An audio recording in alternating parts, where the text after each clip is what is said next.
cinéma, c'est 24 fois la vérité par seconde.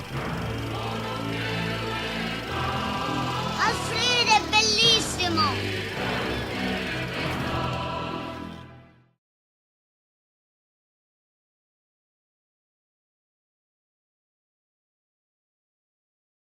C'est un film qui est nourri et possible parce qu'il y a une véritable amitié qui s'est construite entre nous et qui est en même temps une amitié avec quelqu'un dont les référents pour penser le monde sont radicalement différents et presque antagonistes. Nous sommes les enfants de 89 malgré tout et donc des référents de pensée qui sont incontestables pour nous. Et lui, il n'est pas là-dedans. Quand il est parti, il appartenait encore à cette génération de travailleurs maliens pour qui partir de son village, c'est pas forcément partir en France, ça peut être aussi des exils, parce que les principales migrations africaines sont interafricaines, elles ne sont pas vers l'Europe, elles sont entre les différents pays d'Afrique, de partir pour revenir. Se constituer un petit pécule, mais aussi d'une certaine manière pour apprendre le monde, enfin comme quelque chose d'initiatique, quoi. Être un homme, c'est être parti pour revenir, quoi.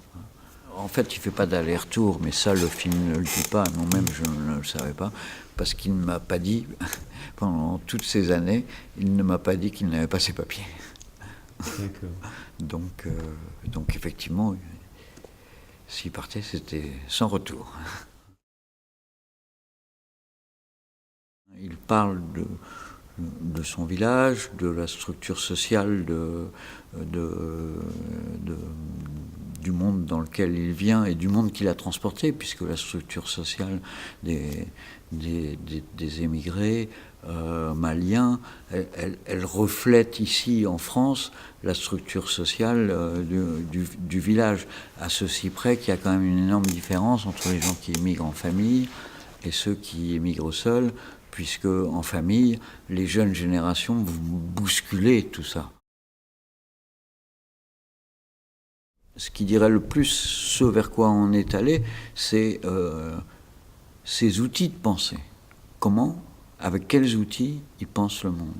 La place de la femme, qui est une place explicitement parlée comme une place inférieure, elle se situe dans une conception générale des rapports entre les êtres humains qui est exactement hiérarchique. Et il dit à un moment très explicitement, on a toujours besoin d'un supérieur. Donc comme si il fallait que les êtres se situent dans des strates qui vont des strates hiérarchiques qui vont être supérieures les unes aux autres, et que donc l'homme, c'est le chef de famille, et donc c'est le responsable. Et donc c'est le supérieur. Et la femme, donc, doit être soumise à l'homme. Petit à petit, je crois aussi que c'est le travail qu'on a fait ensemble, il prend conscience de quelque chose d'irrésolvable entre le monde dans lequel il vit physiquement et le monde qui le constitue, le monde qui est son monde, le monde dit traditionnel. Donc c'est la vraie question, c'est la question profonde de la culturation. On vient de voir un film sur la question basque, l'identité. Comment préserver une identité, donc échapper à la culturation et être en même temps en prise avec ses contemporains. Comment ne pas être enfermé dans l'identité. L'identité, c'est tout le monde dit l'identité qu'on se massacre. Donc la question, et on le voit bien avec les violences qui traversent notre monde à l'heure actuelle, on voit bien à quel point cette question est fondamentale. J'aurais envie de dire que c'est un pléonasme, il n'y a pas d'indépendance, il n'y a pas de création sans indépendance, et l'indépendance ne peut que se nourrir de création. Hein. Le débat de ce matin était vraiment très, très riche par la multiplicité de ces spectateurs. Et puis il y a quand même quelque chose de très agréable. Moi j'aime beaucoup ces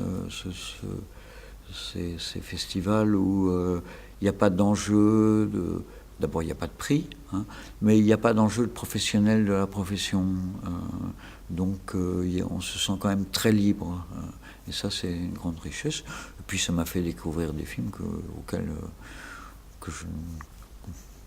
j'aurais jamais pensé, enfin, que je ne serais peut-être pas allé voir au cinéma, en plus.